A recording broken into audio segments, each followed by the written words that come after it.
బాపట్ల పట్టణంలోని వైఎస్ఆర్ కాంగ్రెస్ పార్టీ కార్యాలయంలో ఏర్పాటు చేసిన విలేకరుల సమావేశంలో మాట్లాడుతున్నారు బాపట్ల జిల్లా వైఎస్ఆర్ కాంగ్రెస్ పార్టీ జిల్లా అధ్యక్షులు మాజీ మంత్రి మేరుగ నాగార్జున.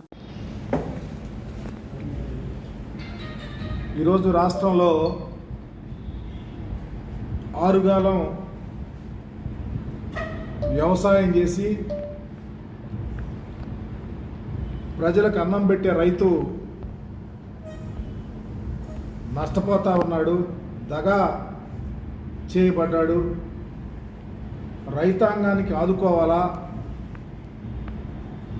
కూలీ చేసే రైతులు కానీ, కౌలు చేసే రైతులు కానీ, కష్టపడి వ్యవసాయం చేసే రైతాంగానికి అండగా ఉండాలని ఒక గొప్ప ఉద్దేశంతో వైఎస్ఆర్ కాంగ్రెస్ పార్టీ నడుము బిగించిన విషయాన్ని మీ ద్వారా తెలియపరుస్తూ ఉన్నాం. రేపు 13వ తారీఖున రాష్ట్ర వ్యాపితంగా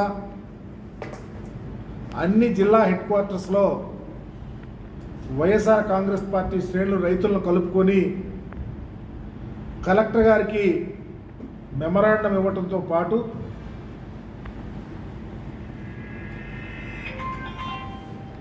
రైతుని కాపాడండి, రైతు మీద ప్రత్యేకమైన దృష్టి పెట్టండి, అలాగే మీరు సూపర్ 6 అన్నారు,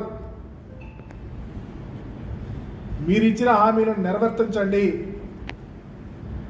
అనే ఉద్దేశంతో డిసెంబర్ 13వ తారీఖున ఉదయం రాష్ట్రంలో అన్ని జిల్లాల హెడ్ క్వార్టర్స్లోనూ రైతాంగాన్ని కలుపుకొని ర్యాలీగా వెళ్ళి కలెక్టర్ గారికి మెమరాండం ఇచ్చి రైతుకు మేము అండగా ఉంటామని వైఎస్ఆర్ కాంగ్రెస్ పార్టీ శ్రేణులు ఘంటాపథంగా చెప్పాలనే ఉద్దేశంతోనే ఈ కార్యక్రమాన్ని ఏర్పాటు చేసుకోవడం జరిగింది. ఎలా మోసపోతూ ఉన్నారు, ఏ విధంగా నష్టం జరుగుతూ ఉంది, భారతదేశమే వ్యవసాయం మీద ఆధారపడితే పర్టికులర్గా ఆంధ్రప్రదేశ్ రైతుని కాపాడుకోవాలని ఆ రోజు డాక్టర్ రాజశేఖర రెడ్డి గారు వ్యవసాయాన్ని పండుగలాగా చేస్తే జగన్మోహన్ రెడ్డి గారు వచ్చిన తర్వాత ఆ కోణంలోనే ఏమాత్రమో రైతును నెగ్లెక్ట్ చేయకుండా రైతుకి ఏం చేయాలని ఏం చేస్తామని చెప్పేమో లేదు. మీరు ఏం హామీ ఇచ్చారు? వ్యవసాయం చేసుకునే రైతుకి పంట సాయం కోసం 20,000 రూపాయలు ఇస్తారని చెప్పి ఎన్నికల్లో హామీ ఇచ్చారు.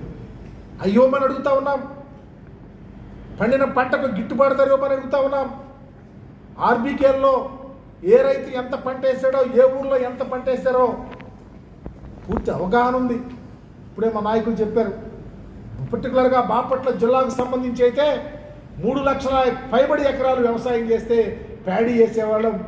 ఈరోజు మీ ప్రభుత్వం వచ్చినాక భయపడి 2,20,000 ఎకరాల్లోనే వ్యవసాయం చేస్తూ ఉన్నటువంటి ఆ రైతును ఆదుకోవటానికి, ఆ రైతుకు అండగా ఉండటానికి మీరు ఏం చేస్తూ ఉన్నారు? కెలామిటీస్ వస్తే ఏం చేస్తూ ఉన్నారు? గింజ దడిస్తే ఏం చేస్తూ ఉన్నారు? తేమ శాతాన్ని ఏం చెప్తా ఉన్నారు? మీ మంత్రి ఏమో 20% అంటాడు, 25% తడిచినా తీసుకుంటామన్నాడు. పలికే నాదుడు లేడు. మిల్లర్స్తో మీరు కొలామిటీ అయిపోయారు. మిల్లర్స్ వచ్చి, దళారీలు వచ్చి ఈరోజు కొల్లగొడతా ఉంటే, రైతు చేతులు ఎత్తేసి అలో లక్షణ అంటూ ఉంటే వ్యవసాయం చేయాలా వద్దా? ఈ వ్యవసాయం మీద ఆధారపడినటువంటి పేద రైతులు, కూలి రైతులు వాళ్ళ గతి ఏంటని చెప్తా ఉన్నాం. అందుకనే మా నాయకుడు జగన్మోహన్ రెడ్డి గారు 13వ తారీఖున ఈ రాష్ట్రంలో ఉన్న రైతాంగాన్ని ఆదుకోవాలా, ఇచ్చిన హామీలు ఈ ప్రభుత్వం నెరవేర్చాలా, గిట్టుబాటు ధర ఇవ్వాలా, ఇన్సూరెన్స్ చేయాలా, అలాగే తడిచిన ధాన్యాన్ని మీరు చెప్తా మాయమాటలకు కాదు, వాటిని కూడా మేము మా ప్రభుత్వంలో ఏ విధంగా కొన్నామో కొని ఆదుకోండి, రైతును ఆదుకోండి అని చెప్పాలని ఉద్దేశంతో ఈ కార్యక్రమాన్ని రేపు 13వ తారీఖున ఏర్పాటు చేశాం.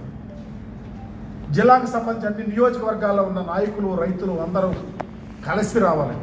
ప్రప్రథమంగా మేము అధికారం కోల్పోయిన తర్వాత వ్యవసాయానికి సంబంధించిన రైతుని ఆదుకునే ఉద్దేశంతో చేసిన ఈ గొప్ప కార్యక్రమంలో అందరూ భాగస్వాములు అవ్వమని చెప్తా ఉన్నాం. అందరిని ఇన్వాల్వ్ అవ్వమంటా ఉన్నాం. పార్టీలకు అతీతంగా రమ్మని అడుగుతా ఉన్నాం. పార్టీలకు అతీతంగా రైతును ఆదుకుందాం, రైతే రాజును చేద్దాం. ఆ రాజు అంటే